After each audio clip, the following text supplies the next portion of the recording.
I once believed there would come a time after the diapers, the scraped knees, the teenage slammed doors, the long college silences, when I'd be treasured again, not for what I could give, but for who I had been, for the woman who held it all together when no one else could, the one who sacrificed every quiet moment of her life to make someone else's louder. But life, as I've come to learn, doesn't always reward devotion with recognition. Sometimes it hands it back in crumpled receipts and cold chairs no one intended to fill. My name is Ruth. I'm 74 years old, a retired postal clerk from a small town just outside of Eugene, Oregon. I've lived in the same cottage for over 40 years, a place that smells of lemon polish and fading lavender. There's a creaky step on the porch that my late husband, Art, promised he'd fix every spring and never did. That creak has outlived him.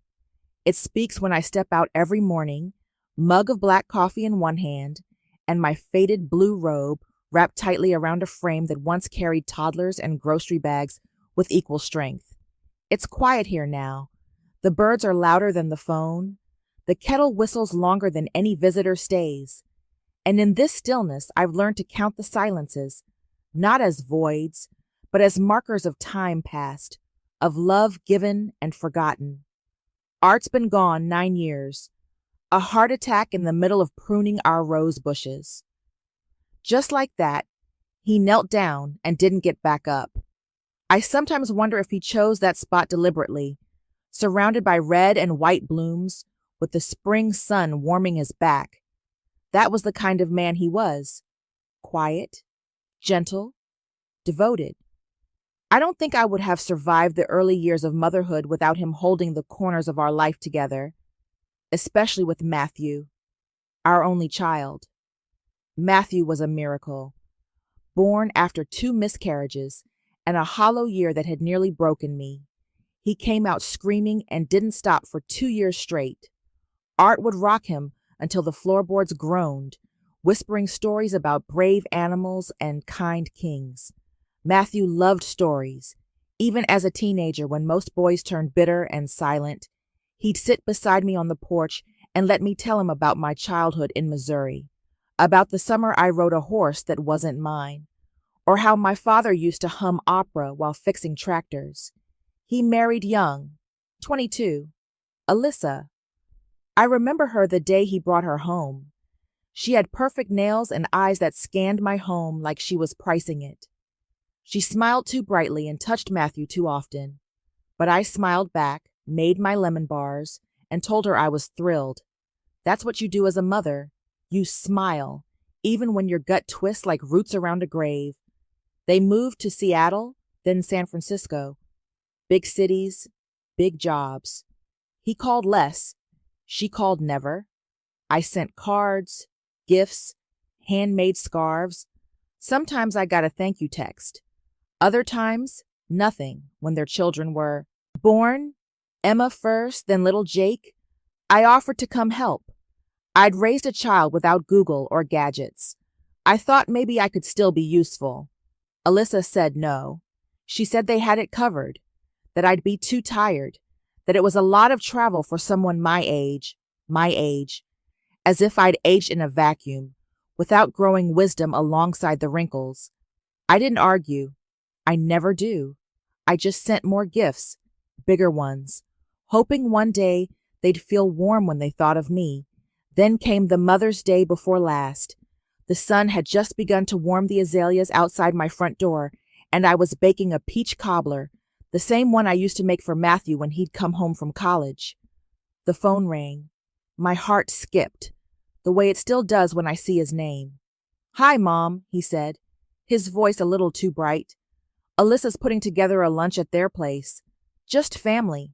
I thought maybe you could come." I nearly dropped the bowl. "Of course, sweetheart," I said. "Of course I'll come." I bought a new dress. I hadn't bought a dress in years.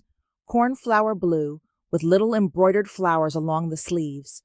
I baked my cobbler, wrapped it in foil, placed it in the back seat, and drove 2 hours with my hands trembling the entire way. Their house was modern, cold and perfect. Like a catalog, Emma and Jake gave me stiff hugs. Alyssa nodded from across the kitchen. She wore white. Everything in the house was white. They had a long dining table set up in the garden. White linens, silver chairs, floating candles in vases. I stood for a moment, admiring it, when I noticed something strange. There were 8 place settings. I counted again. 8, but there were 9 of us. As I walked closer, Alyssa stepped toward me with a soft smile that didn't reach her eyes. "Oh, Ruth," she said, we had a little mix-up with the seating, but don't worry, there's a lovely spot for you inside." She gestured toward the kitchen. 1 chair. By the breakfast counter. No linen, no candle, no silverware, just a plastic plate and a folded napkin. I blinked. "Inside?" She tilted her head. "Yes, it's cooler in here. We thought it might be more comfortable for you." "But I thought I was joining everyone." She laughed lightly. "Oh, Ruth, your real gift to us is just being here, sitting comfortably, out of the heat, enjoying yourself." Matthew appeared behind her. He didn't meet my eyes. I nodded slowly, like a woman drifting out to sea. I sat where they told me to. I ate in silence. I watched through the glass doors as they laughed and toasted, as Emma twirled in her little dress and Alyssa's mother opened a bracelet from Tiffany's. I couldn't hear the words, only the melody of them, rising and falling like a symphony that had no room for me. After dessert, Alyssa's voice floated in from the patio. I'll never forget the words, not because she screamed them, but because she whispered. "She's not coming out, is she?" "No," someone replied. "Good. Her real gift is staying away." My throat tightened. I stood up, quietly, placed my plate in the sink, wiped my eyes in the hallway where no one saw. Then I walked out the front door. Matthew didn't notice. No one did. I drove home in silence, the cobbler still warm in the back seat, untouched. When I returned home that night, I didn't turn on the lights. I sat on the edge of my bed, the quiet hum of the refrigerator, the only thing reminding me that the world around me was still moving. Outside, the wind gently rustled the maple trees that lined my porch, and the occasional bark of a distant dog echoed like the voice of a memory too stubborn to fade. I sat there, shoes still on, purse still draped across my lap, and I stared at the framed photograph of Matthew as a boy, 7 years old, missing his front teeth, holding up a painting of me with orange hair and green eyes because he said it reminded him of autumn. The edges of the photo were worn, the corners curled from years of being held, cleaned, kissed, and tucked into the pocket of my apron whenever I needed reminding that I mattered to someone. But tonight, it didn't matter. Tonight, I was no one's mother. Not really. Not in the way that meant anything beyond biology. I was the shadow that haunted the background of family photos, the extra name on a holiday card list, the obligatory guest to keep up appearances. I was the kind of mother who brought dessert and left with it untouched.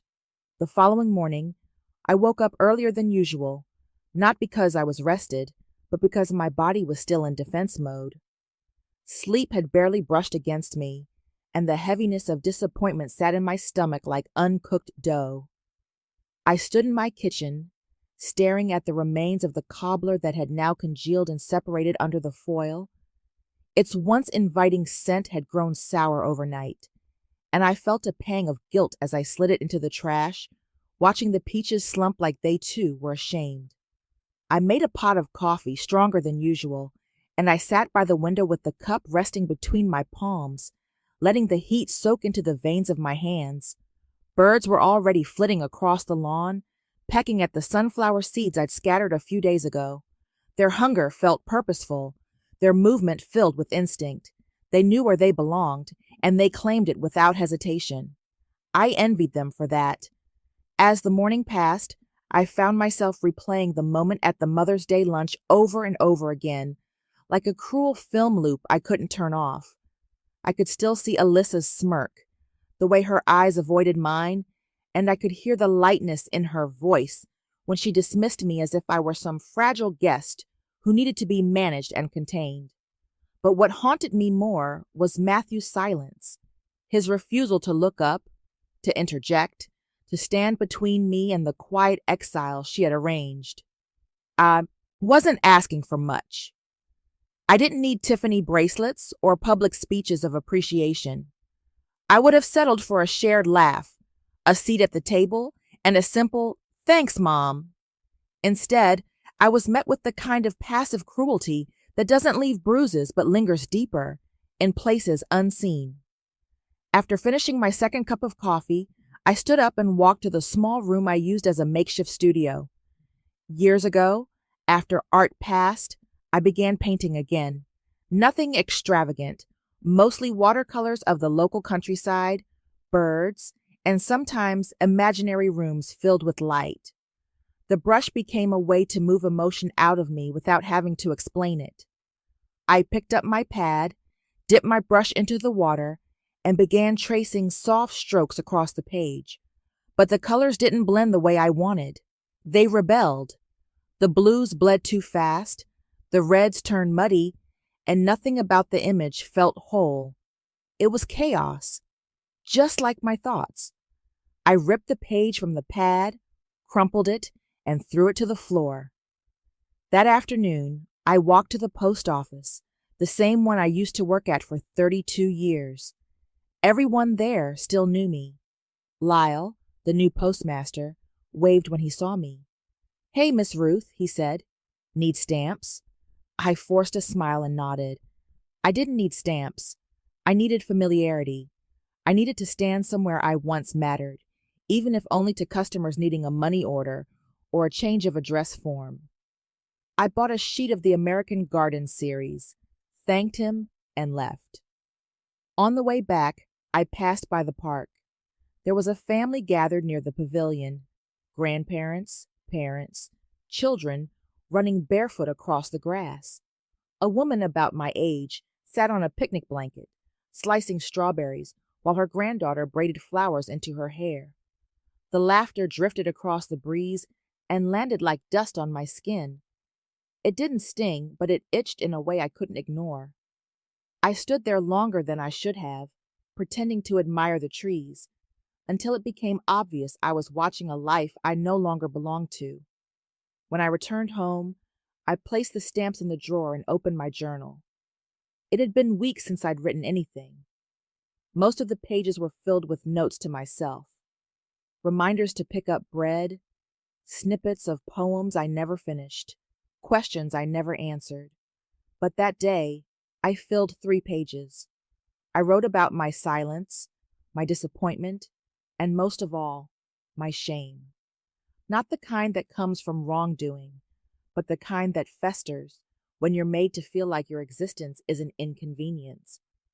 I wrote about Matthew as a boy, how he used to run to me with scraped knees and wild stories. I wrote about the nights I stayed up sewing costumes for school plays, about the time I worked a double shift so he could go on a field trip to the aquarium, and how he came home bubbling with stories about jellyfish and sea otters. I wrote about the quiet fear I carried through every year of motherhood, that I wasn't enough, that I would somehow fail him, that my love wouldn't stretch far enough to fill the gaps left by the world. And then I wrote about the moment he let Alyssa fold me into the background like a worn sweater no longer suited for display. I closed the journal and stared at the ceiling. I didn't cry. The tears had dried up somewhere between the freeway and my front door. What remained was a steady numbness, the kind that settles in after a long illness, when your body knows it needs rest more than it needs expression. The next morning, I opened my email. There were a few newsletters, a notification from the library, and one message from Matthew. The subject line read, "Sorry about Sunday." I clicked it, breath held, heart tight. But the message was short. "Hi, Mom. Sorry if things felt off on Mother's Day. Alyssa's been stressed. We were just trying to keep everything organized. Hope you made it home okay." Love, Matt. That was it. No acknowledgement, no apology, just a half-hearted attempt to pacify without responsibility. I stared at the screen, reread the message, and felt a coldness settle in my chest. I didn't respond. What was there to say? That week, I began a new painting. This time, the colors came easier. I painted a single chair in the middle of a field. No one sitting in it. No path leading to it. Just a chair, sturdy, unoccupied, waiting. When it was done, I titled it Absence. That Sunday, I took a walk to Caroline's. I hadn't told her what happened. I didn't want to relive it. But when she opened the door and saw my face, she knew. "What did they do this time?" she asked gently, handing me a cup of tea before I even sat down. I told her everything. She didn't interrupt, didn't gasp or offer solutions.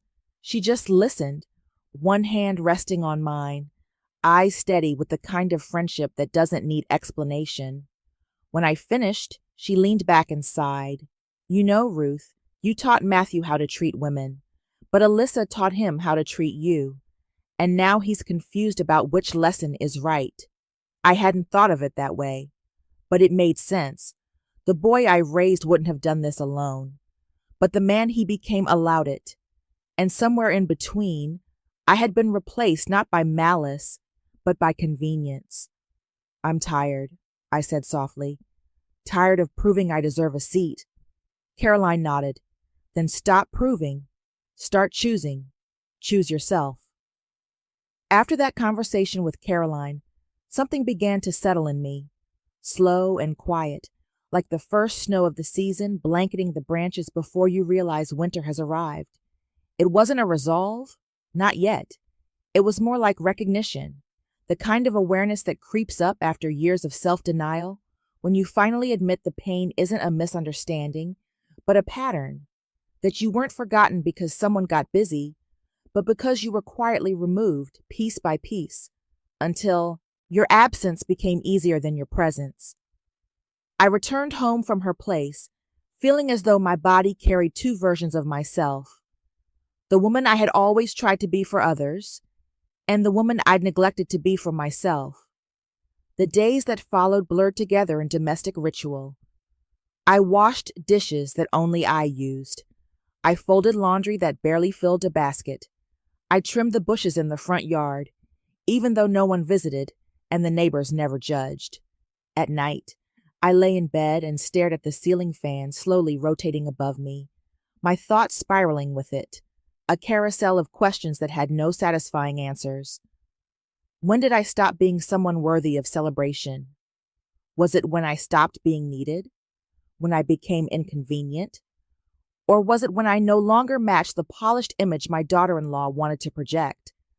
A life free of complications, discomfort, or the woman who had once changed her husband's diapers and now simply didn't fit in?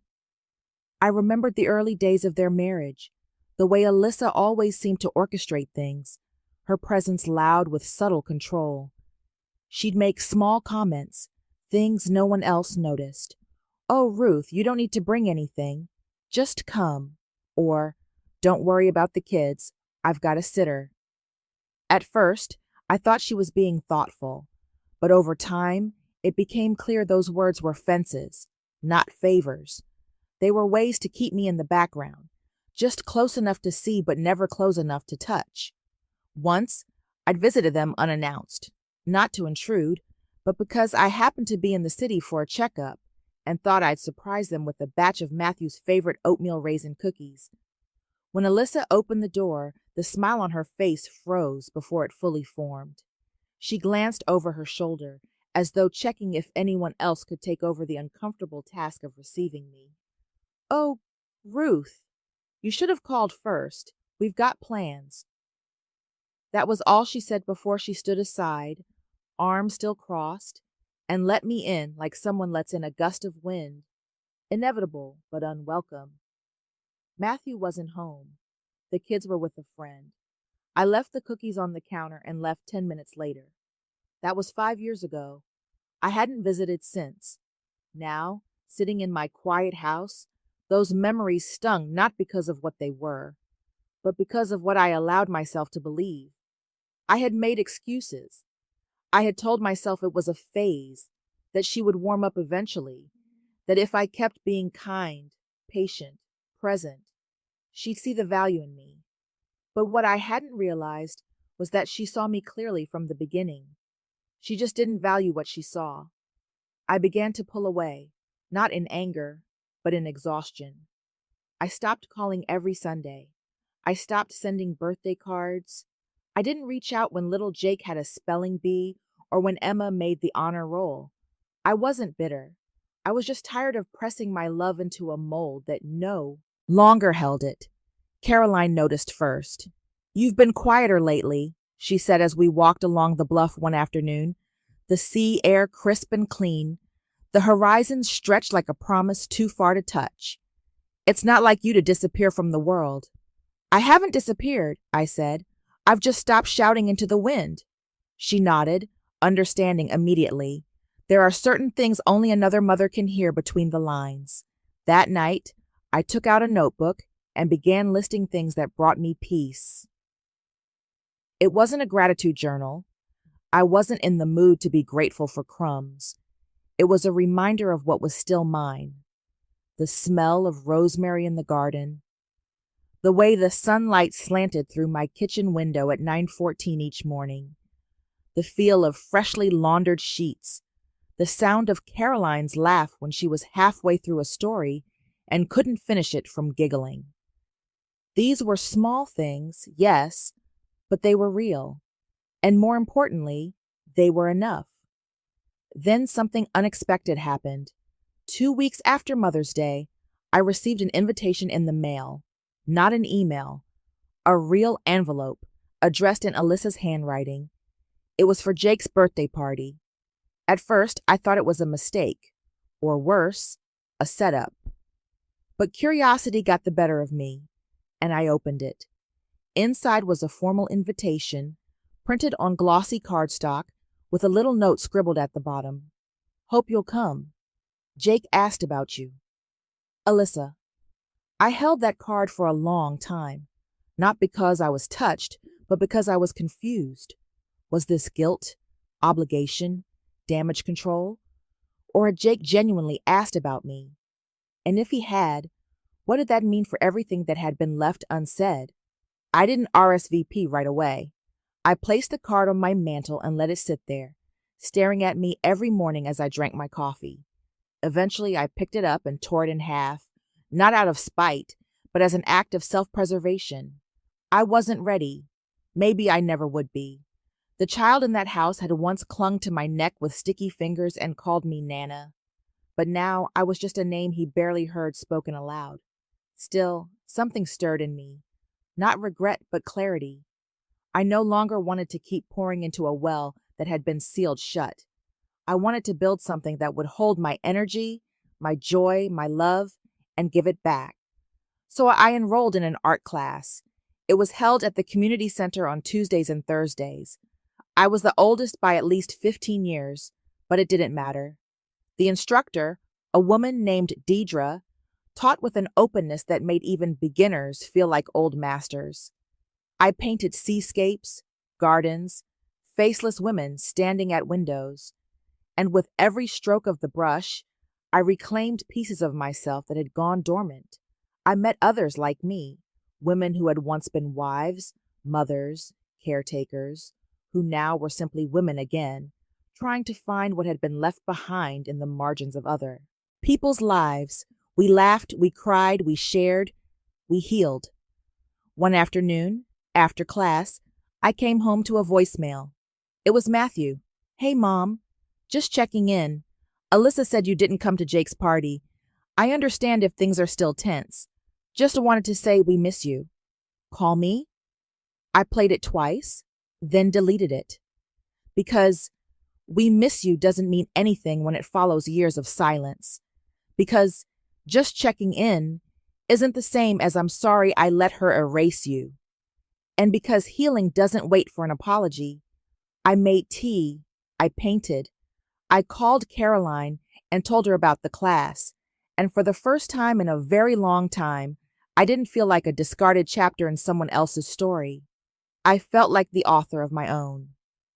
The sun rose that morning, as it always did, casting soft amber light through the lace curtains in my kitchen, but something in the stillness of the air felt different. It was as though the earth itself was holding its breath, waiting to see what I would do, now that the veil of denial had finally dropped from my eyes. The little rituals that once grounded me, my morning tea, feeding the birds, watering the ferns along the windowsill, suddenly felt performative, as if I were acting out a version of myself who no longer existed. I walked around my home with the strange awareness of someone seeing it for the last time, not because I was moving, but because the meaning it held had changed. These walls, once full of echoes of lullabies, late-night phone calls, and shared silences with art, now seemed to carry only my own voice, looping quietly through every room, growing tired of hearing itself speak without being heard. I stood at the kitchen sink, watching the wind tease the tops of the trees, and I thought of all the ways I'd made myself small over the years. I had stepped aside so Alyssa could take the lead at family gatherings. I had withheld opinions to keep peace at the dinner table. I had stayed silent when gifts went unacknowledged, when calls weren't returned, when visits were rescheduled or canceled altogether. I told myself that motherhood meant sacrifice, that love required patience, that aging demanded grace. But what I had come to realize was that somewhere in all that sacrifice and patience and grace, I had lost my seat at the table, not just the physical one on Mother's Day, but the symbolic one in their lives, where decisions were made and stories were told, and where I was no longer considered necessary, let alone cherished. I didn't make any grand declaration or start throwing things into a suitcase. There was no dramatic music or speech. Instead, I simply made a call. I rang the local community center and asked if they needed volunteers for their reading program. The woman on the line, Susan, sounded thrilled. "We'd love to have someone with your experience," she said. "We've got a few kids who could use a little extra attention." And just like that, I found a purpose again, not as a mother or a grandmother, but as a woman with wisdom and time and a heart still full of love that needed somewhere to go. The next week, I began spending my afternoons at the center, helping second graders with their reading, tying shoelaces, handing out snacks, and listening to stories about dragons and dinosaurs and dreams of becoming astronauts or veterinarians. Their little hands reached for mine without hesitation. Their eyes lit up when I walked in the room. I felt visible again, not as an obligation, but as a joy. I wasn't trying to replace anyone. I wasn't trying to fill the void Matthew and Alyssa had created. I was simply offering the love that had nowhere else to go, and in return, I was reminded of who I truly was beneath the layers of dismissal and neglect. It was around this time that Caroline suggested we take a trip. "Just a weekend," she said. "Let's go to that little coastal town we always talk about. Breathe different air, see something new." I hesitated. I hadn't been on a real trip in years, not since Art passed, but something in her voice, the excitement, the hope, it stirred something in me. So we packed our bags, booked a room at a modest inn by the sea, and drove down the winding roads with the windows open and the music turned up just loud enough to drown out our doubts. Those 2 days by the water changed me in ways I hadn't expected.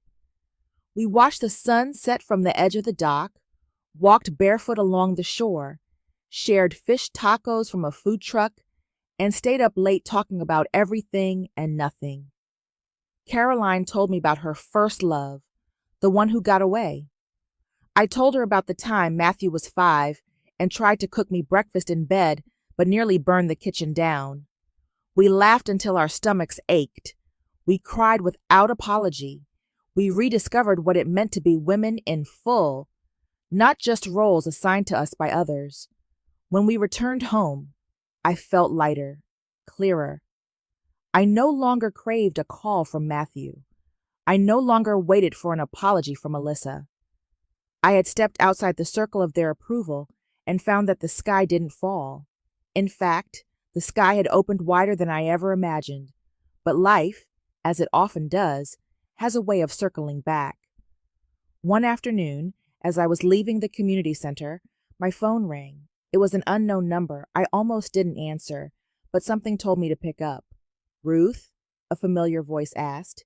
"Yes," I replied, already knowing. "It's Alyssa." There was a pause. Then, "Matthew's in the hospital. He collapsed at work. They think it might be his heart." My grip on the phone tightened.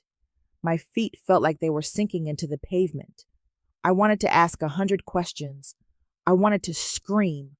I wanted to hang up. But all I said was, "Where is he?"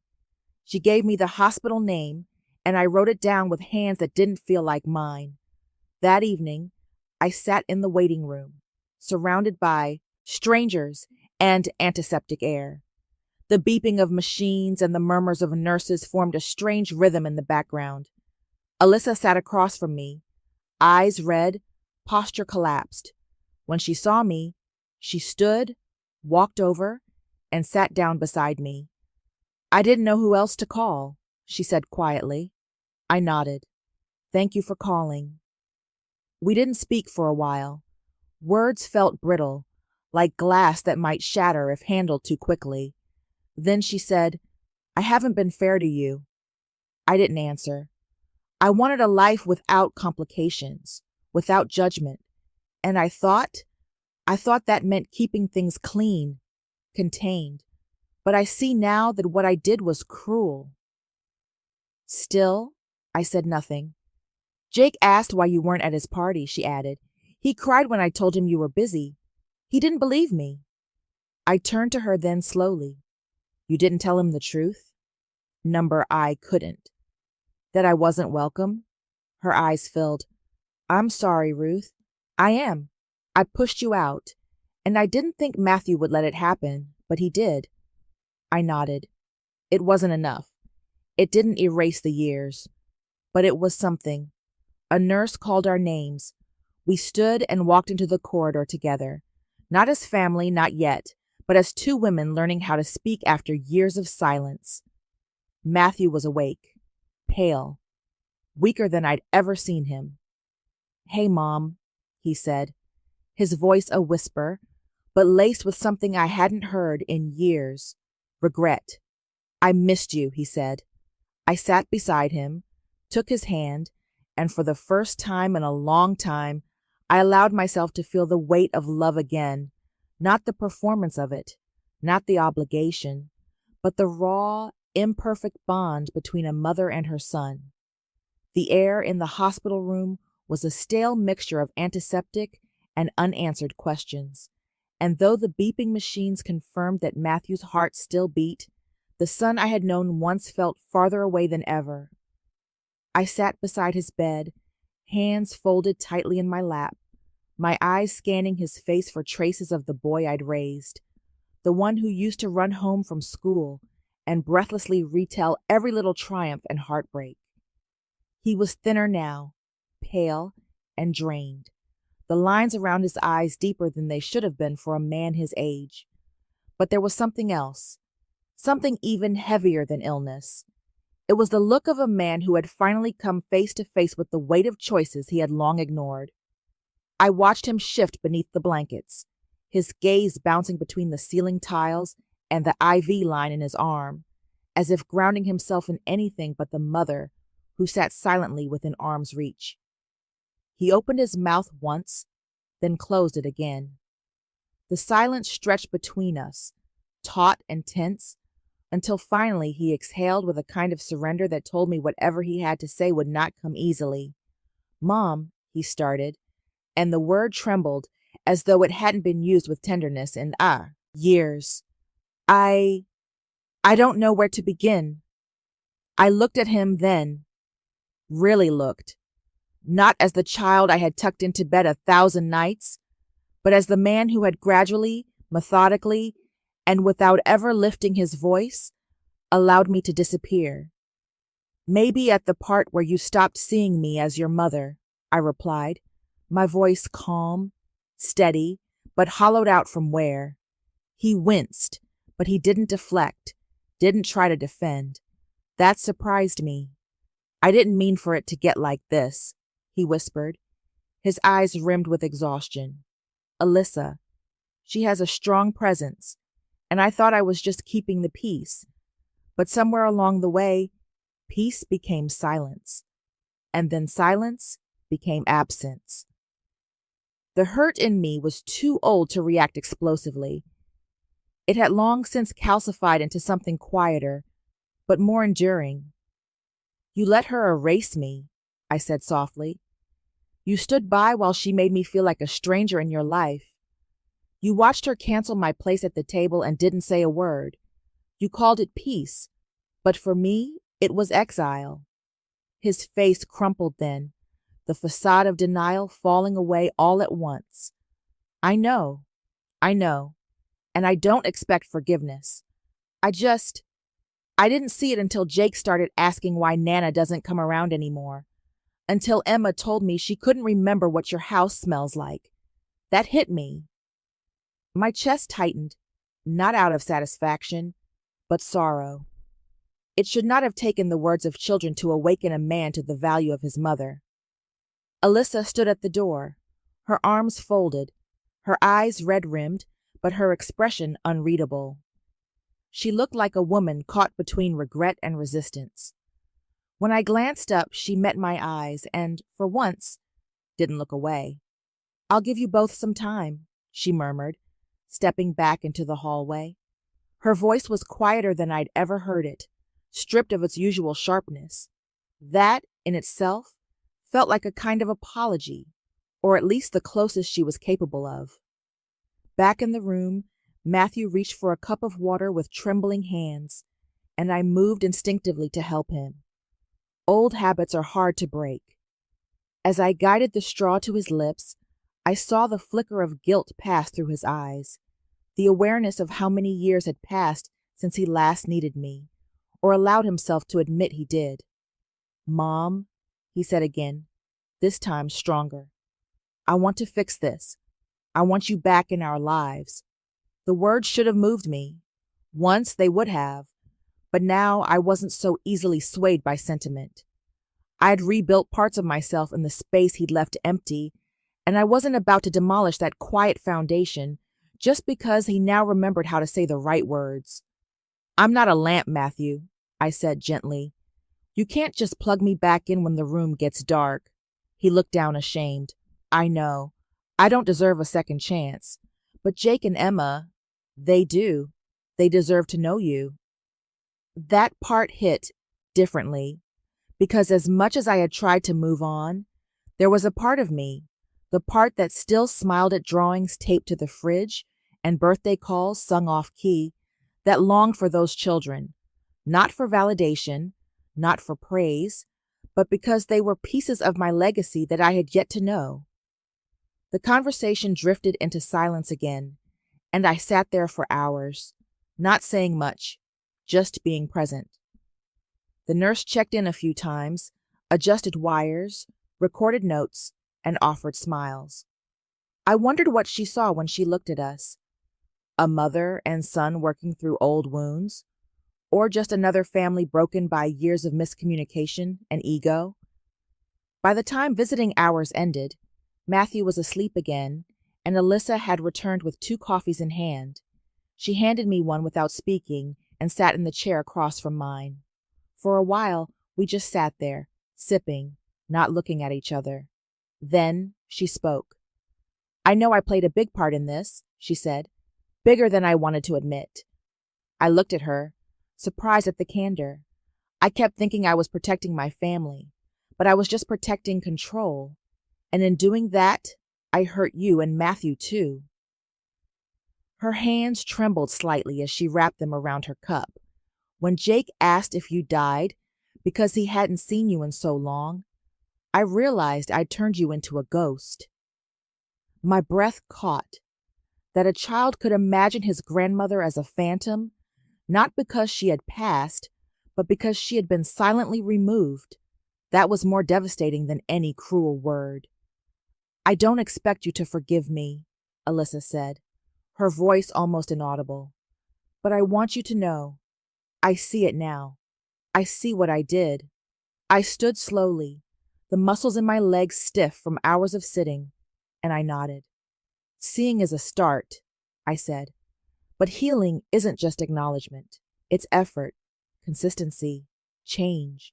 She nodded, not defensively, not tearfully, just honestly. Understood. I left the hospital that night under a sky riddled with stars, my breath visible in the cool spring air. The drive home was silent.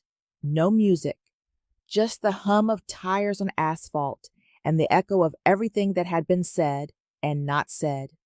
I didn't cry. I didn't smile.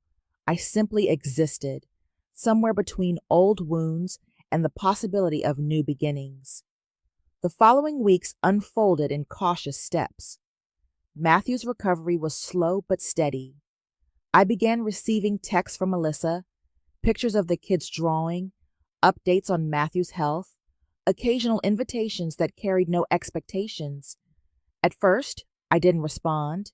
Then, gradually, I began replying with small acknowledgments, a thank you, a heart emoji, a note about the weather. It wasn't reconciliation, but it was movement. One Sunday morning, I received a video from Jake. In it, he stood in their backyard, holding up a crayon drawing of me. "This is you, Nana," he said proudly. "You're under the tree because that's where you like to read. I miss you."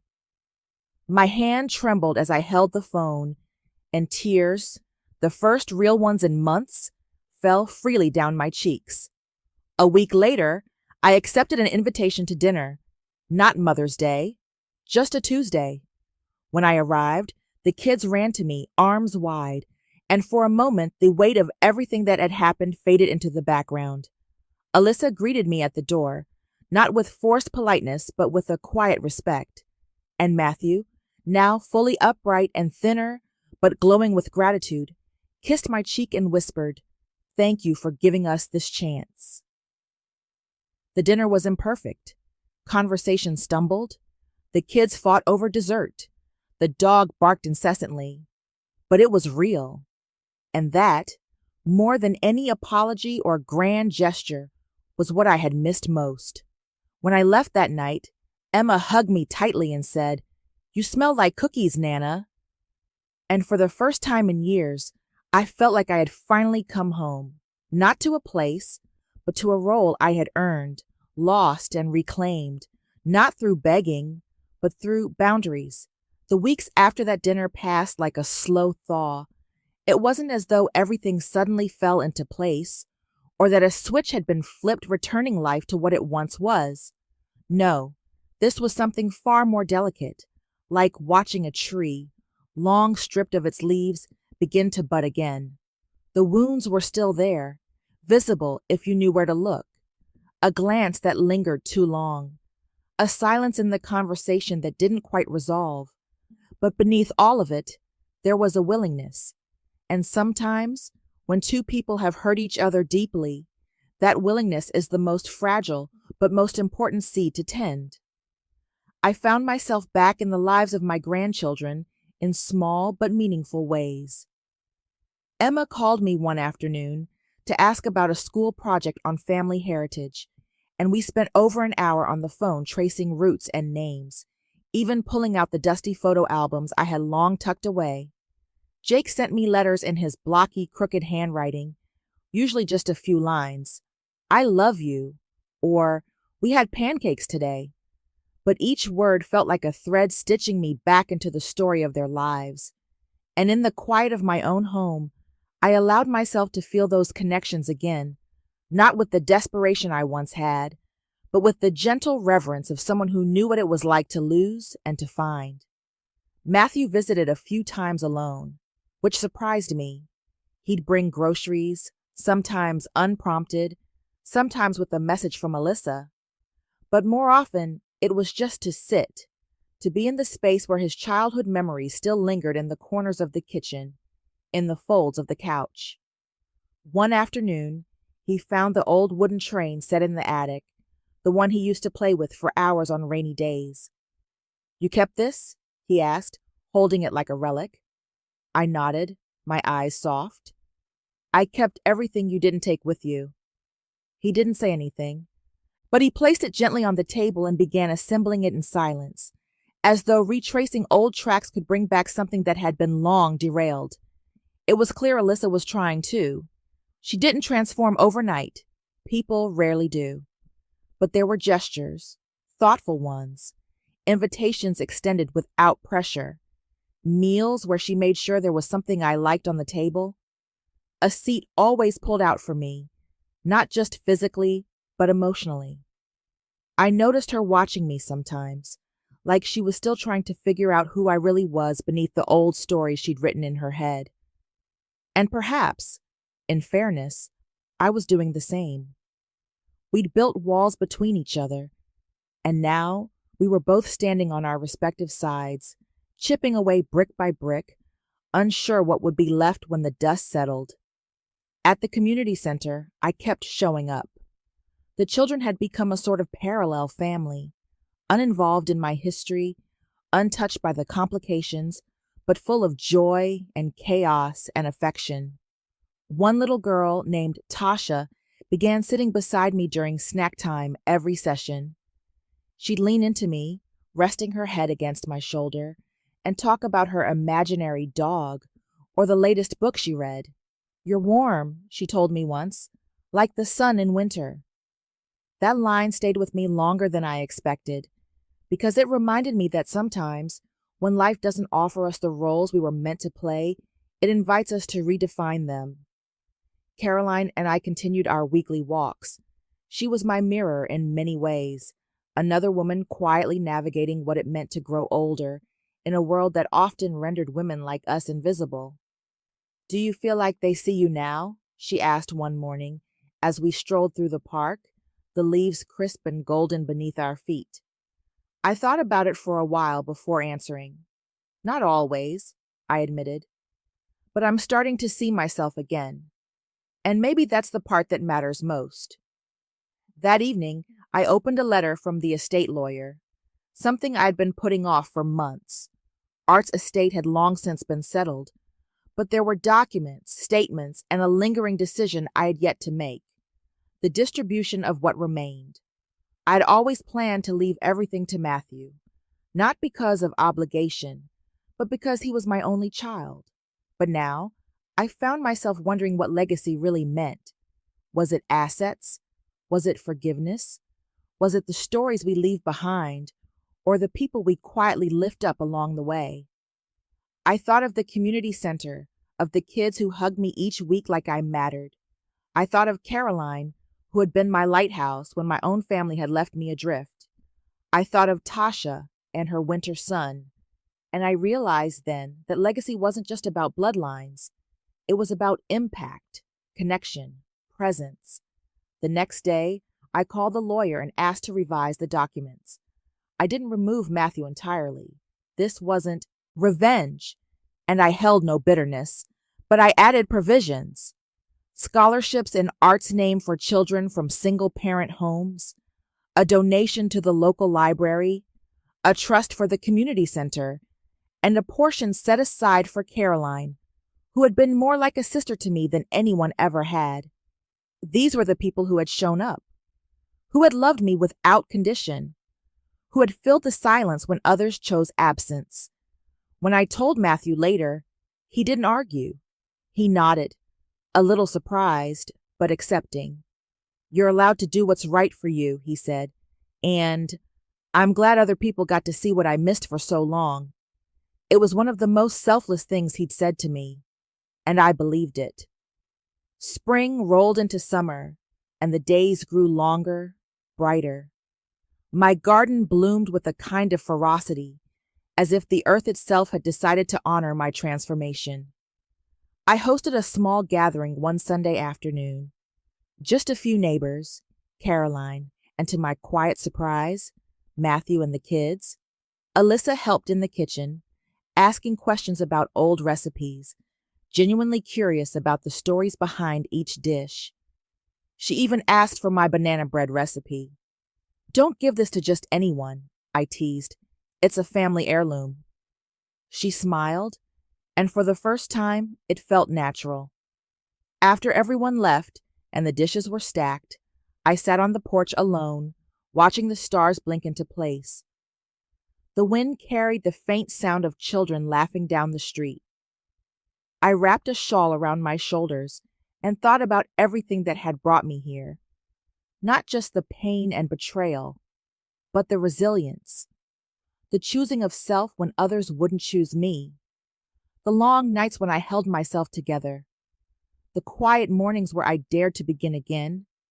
I wasn't healed, not entirely, but I was whole.